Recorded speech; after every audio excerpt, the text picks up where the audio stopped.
Hola a todos, somos el Grupo 5 y hoy presentaremos el caso Río Sur. Río Sur es una sociedad constituida en Buenos Aires, Argentina. Su objeto social consiste en proyectos de infraestructura y transporte fluvial. La empresa opera en Argentina, Uruguay y Colombia, con filiales en Montevideo. Carlos Gómez, Ana Rodríguez y Martín Silva son sus accionistas principales. La filial uruguaya firmó un contrato en Medellín para construir una carretera. El consorcio colombiano acusó a Río Sur S.A. de incumplimiento contractual. Y Ana Rodríguez argumenta sobre su derecho de voto en la Asamblea en Buenos Aires. Analizaremos la competencia de los tribunales, el derecho aplicable y el orden público internacional. Ahora, para comenzar nuestro análisis debemos determinar si en este caso en concreto se constituye o no una relación de carácter internacional. Primero, en el derecho internacional privado, una relación jurídica se considera internacional a partir de los que llamamos criterios jurídicos. En estos criterios podemos evidenciar la presencia de elementos de extranjería. En nuestro caso, el caso de Río Sur, la internacionalidad se evidencia en múltiples aspectos. Primero, la sociedad fue constituida en Buenos Aires, Argentina. Esto introduce un elemento de extranjería societario. Segundo, el caso contiene 3 ordenamientos jurídicos diferentes.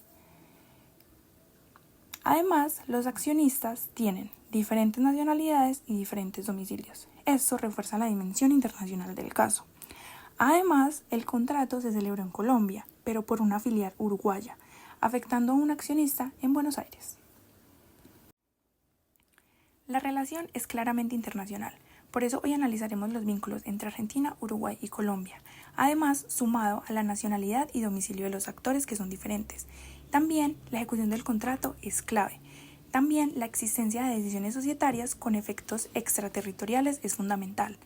Por eso debemos analizar todo este caso bajo las normas de derecho internacional privado para asegurar una interpretación adecuada. Ahora pasemos a la segunda pregunta. ¿Son competentes los tribunales colombianos para conocer del litigio?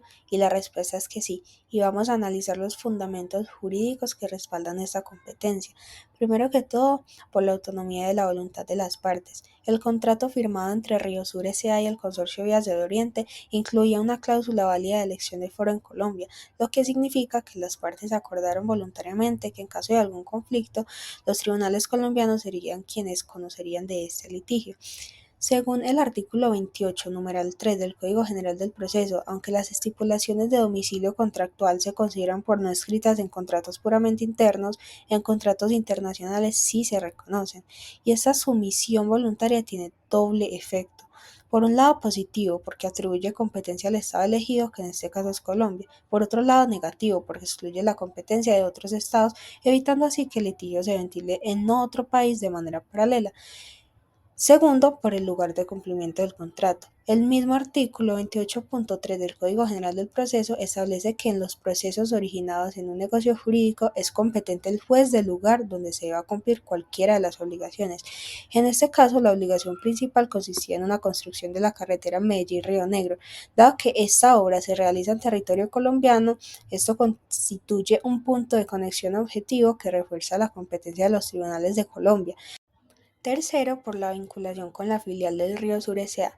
Aunque esta sociedad tiene domicilio principal en Buenos Aires, su filial uruguaya ejecutó este contrato en Colombia, y según el artículo 28.5 del Código General del Proceso, cuando un asunto está vinculado a la actividad de una sucursal o agencia, el demandante puede acudir al juez del lugar donde opera esta filial.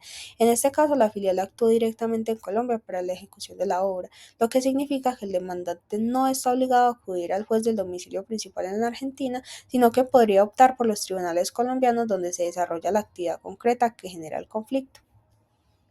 Ahora vamos a analizar qué derecho resulta aplicable al contrato. El juez colombiano lo primero que debe hacer es verificar si existe un tratado internacional aplicable, y Colombia ratificó el Tratado de Derecho Comercial Internacional de 1889, que regula varios aspectos del derecho mercantil internacional. Este tratado dispone que la ley del domicilio rige el contrato social y las relaciones entre socios, pero no regula nada sobre los contratos de obra pública. Ante esta falta de normativa internacional específica, el juez lo que hace es recurrir a las normas internas colombianas para resolver el presente conflicto. En el marco legal colombiano, el artículo 800 del Código de Comercio establece que la ejecución de contratos en el exterior se rige por la ley colombiana. Esto refuerza el principio de lex loci solutionis, que indica que las relaciones jurídicas internacionales se regulan por la ley del país donde se cumple el contrato. Por otro lado, el artículo 20 del Código Civil establece reglas de conflicto para contratos concluidos en Colombia, indicando que sus efectos se someten al derecho colombiano, protegiendo los intereses nacionales y los derechos de la nación.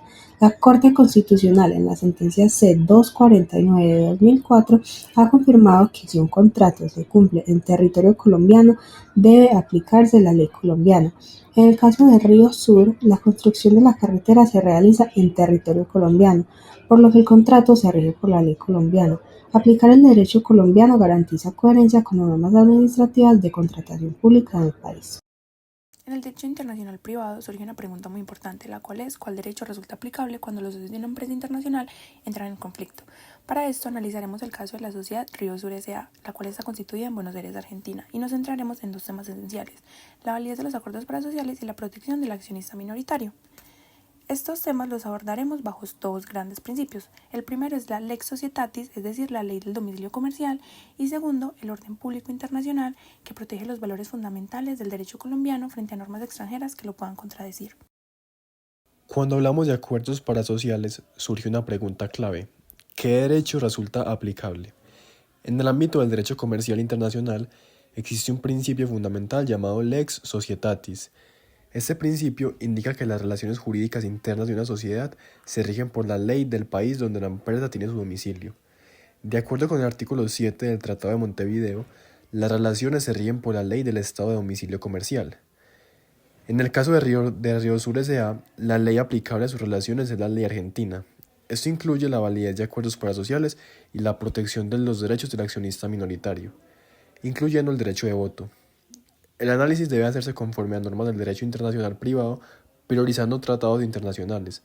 La ley argentina será competente para juzgar la validez de acuerdo y resolver conflictos entre socios. En resumen, la validez de los acuerdos parasociales depende de la lex societatis. Sin embargo, el caso no termina ahí. La sociedad Ana Rodríguez, domiciliada en Colombia, sostiene que en el acuerdo parasocial se violan sus derechos como accionista minoritaria al restringir su voto y participación. Aquí entra a jugar un principio muy esencial en el derecho internacional privado, el cual es el orden público internacional, el cual le permite al juez colombiano no aplicar una ley extranjera cuando sus efectos sean contrarios a los valores fundamentales del orden jurídico nacional. Esto está en el artículo 5 de la Convención Interamericana sobre las normas generales de derecho internacional privado, la cual establece la no aplicación de leyes contrarias al orden público. Entonces, con esto vemos que en Colombia se busca proteger derechos fundamentales y los principios constitucionales son los que prevalecen. En el ámbito del derecho internacional privado, una de las puntas clave es el orden público internacional, puede invocarse para proteger a los socios minoritarios. La respuesta es sí. Este funciona como un mecanismo de defensa o una barrera protectora que impide la aplicación de normas extranjeras que contradigan los principios del orden jurídico nacional. Si una norma extranjera o un contrato internacional vulnera valores fundamentales como la equidad, la justicia y la protección de la parte débil, el juez colombiano puede decidir no aplicarla.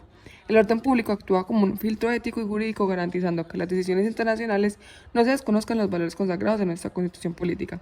Por ejemplo, si una cláusula en un contrato internacional deja sin voz ni voto a los socios minoritarios o limita justamente su participación en las decisiones de la empresa, el juez colombiano podría rechazar esta disposición por ser contraria a los principios de justicia y protección de la parte más débil.